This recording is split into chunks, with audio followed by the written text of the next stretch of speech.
What's up, kings and queens? It's your boy Dan from Daft Previews, and in today's video, I'm going to take you through an in-depth preview for all the key players and their props in this game between the Phoenix Mercury and the Seattle Storm. I read all your comments from the last video. A lot of you guys love the in-depth preview. Gives you all the information that you need to make the best bets possible, but there are also a few of you guys who love my best bets as well. So here's what we're going to do. On smaller slates like this one that we have upcoming, I'll take my time, go through all the key players for you. It's honestly not too much work if it's only one game. For those larger slates where there's 3, 4, 5 games, in those ones, I'll look to just give you my best bets and get the hell out of here. As always, if you're interested in checking out my best bets, sign up to my Winnable, even the free plan. I send out a free bet every single day, so you can always check that out as well. And in my VIP stuff, I'll talk about that a little bit later. A lot of awesome things to share, but I'll talk about it halfway through the video. So let's preview these props. I'll give you everything you need. I'll share my screen. Let's go. All right, here we are, straight into Outlier. Outlier is my go-to tool for picking all my player props, gives me all the data that I need. If you're interested in checking it out, there's a 7-day free trial in the video description below, and I'll also put in the pinned comment for you. So it's the Mercury versus Seattle Storm. Honestly, not a bad game to be betting on, to be honest. I'm very familiar with all these players. I probably don't even need to use Outlier because I'm that familiar, but I'm going to do it anyway. So what we'll do is we'll start off with the Phoenix Mercury. They are on the road. We'll get through all their player props. Then I'll talk you through a VIP update, and then we'll get through the Storm. Firstly, we'll go with Natasha Cloud at the top of our list. We'll start with her points prop. So her points prop's 11.5 points. It is a plus money player. She's cashed this in 5 out of her last 10, averaging 9.8 points. Storm do without the 4th fewest points to guards on the season. And in head-to-head matchups, she struggled 10 and 3 points this season, only hitting this in 1 out of her last 5. So for this particular one, I knew it immediately. This is a tough matchup for her. The Storm give guards a hell of a hard time. So automatically, my first thought was to look at the under.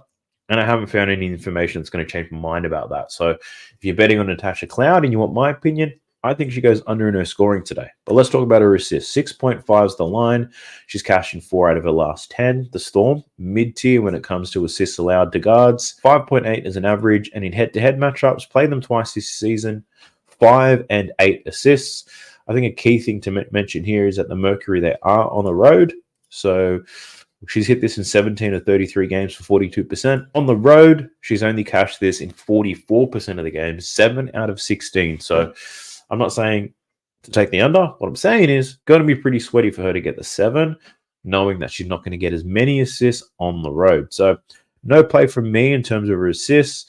Looking at her rebounds, the Storm, they do allow rebounds to all positions. So if you're looking at it over, we might be able to find one here, but she's only hit this in 4 out of her last 10, which is not very promising. But in head-to-head matchups, rebounded quite well in the 2 games this season. 6 and 5 rebounds in the 2 games. Check that shit out. So she's rebounded well in the 2 games. The matchup is nice. My concern here is she has been rebounding well as of late, but it could be matchups. It could be form. That I'm not too sure on. But I'd lean to the over. It's a plus money play. Plus 120 at the moment. So Natasha Cloud, there you go. Next up, Kahleah Copper. So Copper finally shook this horrible form she's been on, and then she got straight back into it. Look at that.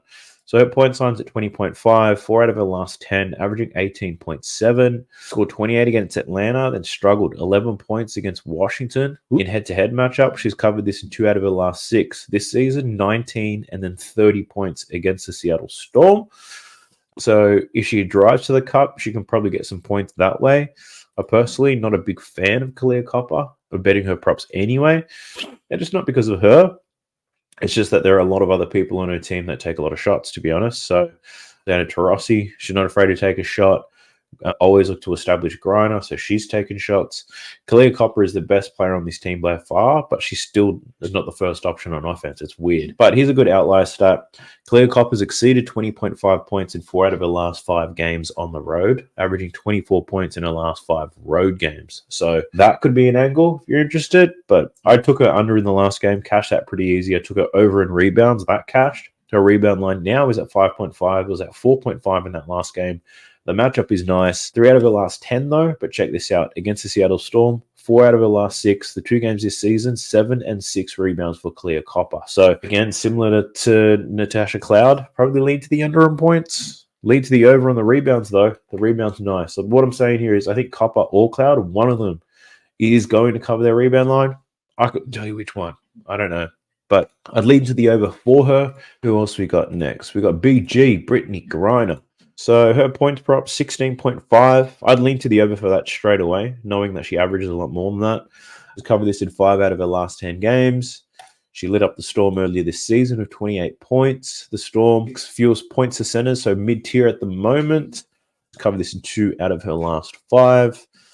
16.5 does seem quite low, though, for Brittany Griner. On the season, she's averaging 18 points per game. So 16.5, I'm definitely leaning to the over on that one. Rebounds, I think I've bet Brittany Griner's rebounds once this season. It was painful, right? Because it's not like she's trying to block every shot, although she does block a lot of shots. Just not very aggressive getting those boards. So she does have a good matchup for rebounds, though. The Storm do now the second most rebounds to centers in the league. Last 2 games, 10 and 9 boards, but only played them once this season. 9 rebounds in that last game. So lean to the over. The sports books are leaning to the over here for Brittany Griner. It's like minus 130 or something like that. So I don't mind the rebounds prop there. I just don't like the price of them. So I'll leave it up to you to make a call on whether the rebound prop's good. Who else we got? Oh, DT, Diana Taurasi. Now, I already knew what I was going to take. I'm taking a bet on Diana Taurasi today, just to let you know. And I'm looking at it under in her points, just being transparent with you. So I might as well explain the reasons why. Line's at 13.5, 6 out of her last 10. Tough matchup against Seattle. We know that. Now, Diana Taurasi, very similar to T-Rex McCowan, which I talk about all the time. And their home and away splits are massive. She's so different on the road compared to being at home. And she's on the road today. So automatically I thought I want to take her under because the matchup is difficult. If we check this out, here we go. What's this? That's just her last 5 games. I don't want to see that. Check this shit out. Let's go last 10 games on the road. She's hitting in 5 out of her last 10. So that's not crazy. Head-to-head matchups, under in 3 straight games against Seattle. Only played them once so far this season. She only scored 7 points. So I know that the matchup is difficult, that's for sure. Make it hard and difficult for guards to score, especially above the break. Diana scores a lot of her points above the break. So I think that's going to be difficult, and this is on the road. Diana does have a very hard time scoring on the road. If you look at her season data, 15, which is not great. Now, keeping in mind, 7 out of 15, 45%. On the season, we're looking at 42%. Actually, as of late, she's been shit at home as well. Just shit all around, to be honest. And I've got this Freddie flicked to the under. So, yeah, I'm looking at the under for Diana Taurasi. I don't know what I'm fucking doing with these filters right now, but I'm looking at the under. The matchup's difficult, and she struggled against the Storm before. This is worth looking at for her. Her assists. Her assists are always a pretty good look. So check this out. This is her season data. And the only thing that changed was Brittany Griner came back. As soon as Brittany Griner came back into the lineup, her assists went crazy. So she's averaging 3.2 assists on the season. If we say games with Brittany Griner in the lineup, Sweet Diana averages 4.3, and you can see it here. 76% hit rate of this line of 3.5. Absolutely love it. So I'd lean to the over for her assists. Got 4 assists the last time she played Seattle. So something that I'm liking. And she's exceeded this in 7 out of her last games as well. So the over on Diana Taurasi assists, I think, is a good look. Her rebounds, though, couldn't tell you. The matchup says it's a good rebounding matchup, but she's been rebounding poorly. 2 out of her last 10, which isn't great. But she did have 8 rebounds in that last game against Seattle, which I think is outlier. No pun intended, but I think it's an outlier, and I think she gets close to that again. And she hasn't been rebounding well as of late. But yeah, for points, I definitely like her under. For assists, I do like her over. If you choose to bet on Diana Taurasi, those are my thoughts and my opinions. But much it for the Phoenix Mercury team. But before we jump into the Seattle Storm, pumping the brakes real quick to give you an update on how things are going with my picks and all that type of shit on the VIP side of things.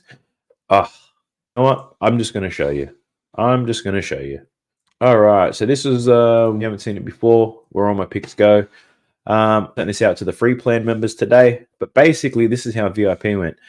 8 units profit, 78% return on your investment. We got 5.6 units profit on the WNBA, 2.3 units profit on the NFL, 45 units of profit over the last 5 weeks. Heaps of people jumped on VIP early when I was promoting it. They're paying about $30 to $50 depending on what promotion they have. The price for VIP is like $130 a month. These guys are only paying $30 to $50, and they're killing it with all these bets. Just show off some of the winners today. We had 2 value plays here for Cardosa. Jackie Young, they cashed a Boston. She was terrible, but we ran a combo. So we turned $37 into $156. And this is the breakdown. $25 into 80 for Jackie Young. Thank you. $25 into 95 for Camilla. Thank you. This is the NFL play. We took Jaden Reed for 75 plus yards. $12 into 62. Saquon Barkley, we took him for 2 touchdowns. $12 into 65. So as you can see here, I'm betting a small amount because first week of NFL, betting a small amount and winning a lot. We bet the over on that game. That cash pretty sweat free. Jaden Reed over his receptions. Saquon Barkley, there's his touchdowns again. Cordosa, straight bet over her point sign plus money, 50 into 100. Jackie Young under in her PRA, the easiest thing I've ever seen. She had like CRA. Sabali plus money play to get her over 2.5 3-pointers and that cash. So it wasn't a perfect day. Got a Leah Boston wrong. But for the most part, killed it. NFL have been smashing it. On the 2 games that have gone from the NFL already, I think are almost 6 units profit, and I'm only betting half a unit. So I wanted to take the time to let you know how well everything is going. And that promotion that I'm still running is still there. 60% off your first month. Use the code Chiefs. Jump on this profit train with me. How do you do that? I'll show you right now. So if you're looking at getting your first month free, obviously the monthly plan is what you'd be best to look at. As you can see here, $129 a month. You've also got the option to finance it as well. You just need to apply the promo code, type in the code name Chiefs to celebrate them winning the opener, and it comes down to $51.60. So $51.60 for your first month. Depending on where you are and what stage in life that you're in, $50 a month may not be nothing, but it might be a lot. I'm not saying that this is for everybody, but put it this way. 45 units in the past 5 weeks. Even if you only have $10 units, that's $450 of profit. That's more than enough to pay for the next couple of months. And if we can clean up, I'm only aiming for 20 units of profit, but we're doing well above that at the moment, and NFL has just started, and we've been absolutely cleaning up. So this VIP stuff might seem pricey, but I'm telling you, it pays for itself. The reason, if I'm going to be honest with you, why I'm doing the VIP stuff, one, I spend 4 to 6 hours every single day doing my research to create the best bets possible, and I've been doing it for free for such a long time, I was starting to question whether it was worth doing anymore. 2, I am starting to get limited on a lot of books. So a lot of the action, I can't bet bigger. I can't bet big and I can't bet often. So way to monetize all the work that I do is the next step. And look, $50 a month with this discount, not for everybody, and I get that. And that's why I'm still going to be providing value with a lot of my free plays. My free plays are often my straight bets. They don't include the parlays, the risky stuff that really drives the profit for me. But all the straight bets I'll still be doing as free plays. So if you can't afford the VIP, you're not missing out on too much. Well, that's a lie. You're actually missing out on a lot, but I'm still providing you the same amount of value that I always did. So don't worry about that. But anyway, I'm not going to keep banging on about this. Check it out. Chiefs, 60% off in your first month. Come make some money with me. It's going to be glorious, lads. All right, let's jump into this game. All right, the Seattle Storm. What do we got? Skylar Diggins-Smith. Now, I got a good angle here on Skylar Diggins-Smith. I feel like she's a player that I know quite well. Play style, tendencies, all that type of bullshit. And let's talk about it. I want to talk about her points. I want to talk about her assists.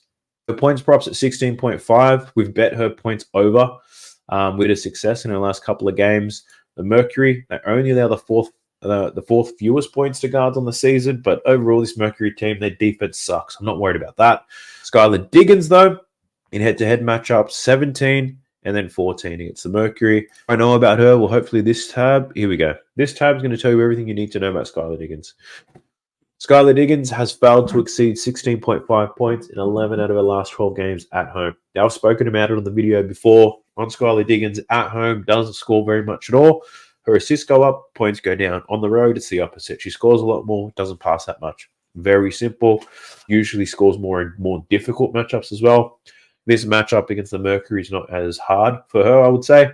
I think other players are going to have big scoring output. So I definitely lean to the under here for Skylar Diggins. That's where I'm thinking. Now to her assist, you can probably guess it right. It's a home game now. Check this out. Skylar Diggins exceeded her assist prop of 6.5 in 7 out of her last 8 games at home, averaging 8.1 assists. That shit is crazy. The Mercury allow the second most assists to guards on the season in head-to-head matchups. 1 game with 4, 1 game with 8. But looking at the over for Skylar Diggins assists, I'm not sure which one I'm going to bet straight. I do know I'll probably put these in a parlay, but Skylar Diggins, very easy read. Fuck. Just realized I wasn't recording. I paused this freaking recording because I was sneezing all over the place.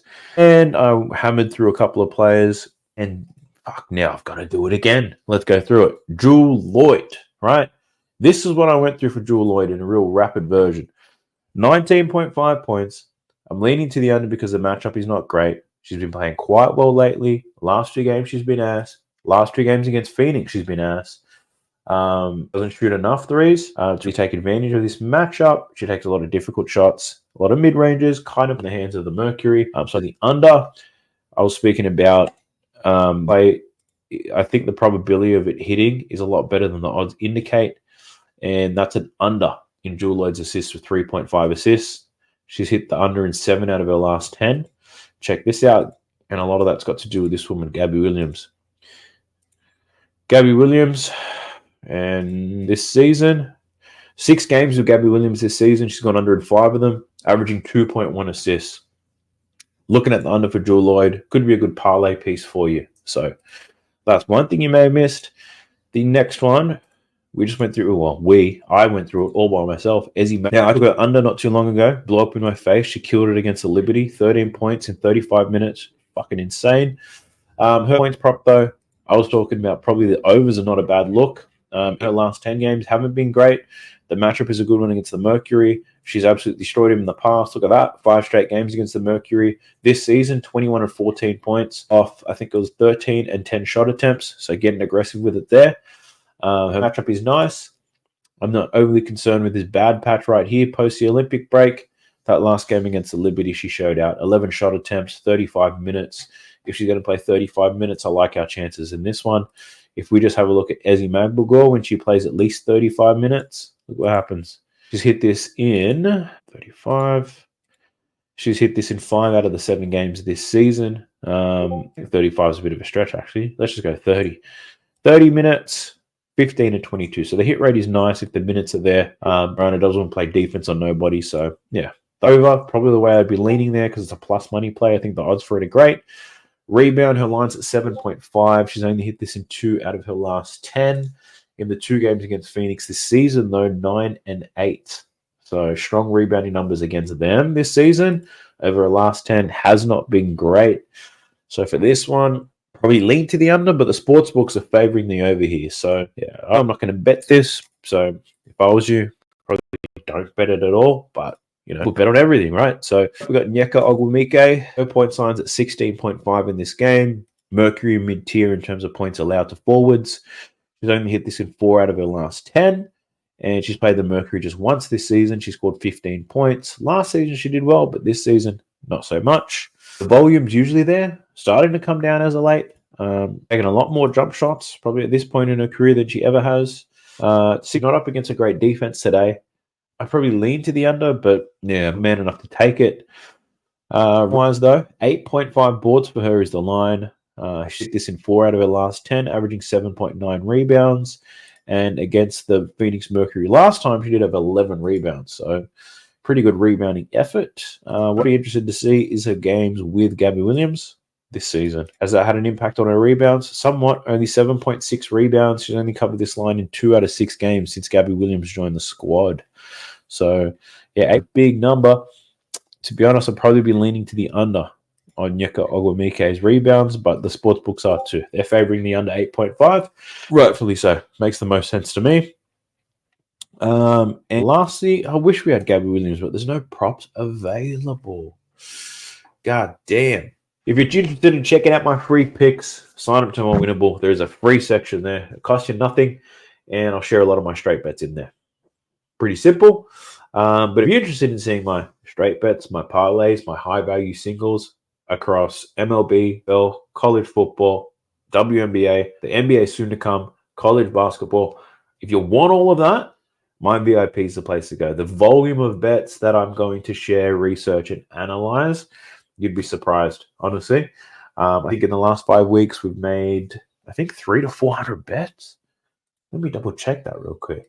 457 bets. 457 bets in the last 5 weeks. And every single one of those bets I've tracked, I've shared in Winnable. It's crazy, right? And that's no NBA. So once the NBA comes, the NFL's just started, the number of bets are going to skyrocket. And for only $50 a month, it's an absolute bargain. So if you have any questions, reach out to me on X, Instagram, or Discord, wherever it is. Reach out to me and I can help you out. But I appreciate it if you made it this far. I'll catch you guys in the next one. Peace.